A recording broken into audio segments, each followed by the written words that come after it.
Proyek strategis pemerintah Kota Sukabumi senilai 5,4 miliar rupiah ini mendapat pengawasan intensif agar selesai sesuai spesifikasi teknis, standar mutu, dan target waktu yang telah ditetapkan.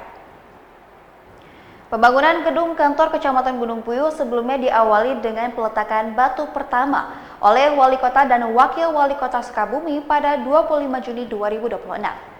Gedung baru ini dibangun untuk meningkatkan kualitas pelayanan publik serta memberikan fasilitas kerja yang lebih representatif bagi aparatur kecamatan.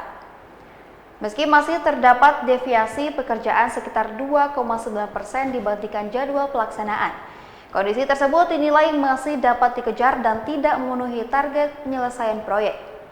Kendala yang dihadapi saat ini masih berdirinya bangunan lama kantor kecamatan.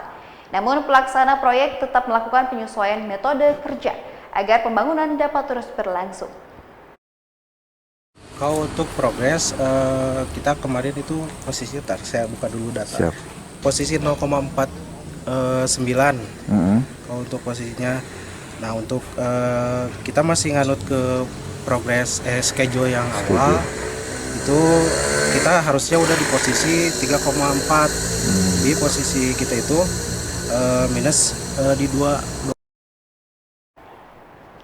Pengawas lapangan koordinasi antara konsultan pengawas dan kontraktor pelaksana terus dilakukan melalui evaluasi secara berkala. Setiap tahapan pekerjaan dipastikan sesuai dengan gambar perencanaan, spesifikasi teknis, serta standar kualitas konstruksi. Tim pengawas juga terus memantau mutu material dan mengidentifikasi berbagai potensi kendala agar target penyelesaian proyek tetap dapat tercapai. Kalau kita kan itu hampir 6 bulan kurang ya, 174 itu. Nah kemarin sih sempat diskusi sama penyedia, kita bisa pinginnya gitu ya, mudah-mudahan dengan kondisi bangunan existing masih ada, terus cuaca juga mendukung lah. Kita pikirnya sih di 5 bulan itu udah selesai. Bisa ditargetin 5 ya, bulan. 5 bulan udah selesai.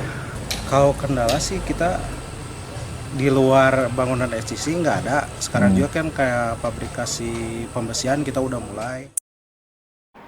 Dengan pengawasan yang dilakukan secara berkesinambungan, pembangunan ditargetkan rampung sesuai masa kontrak 174 hari kalender, sehingga gedung baru dapat segera dimanfaatkan oleh masyarakat.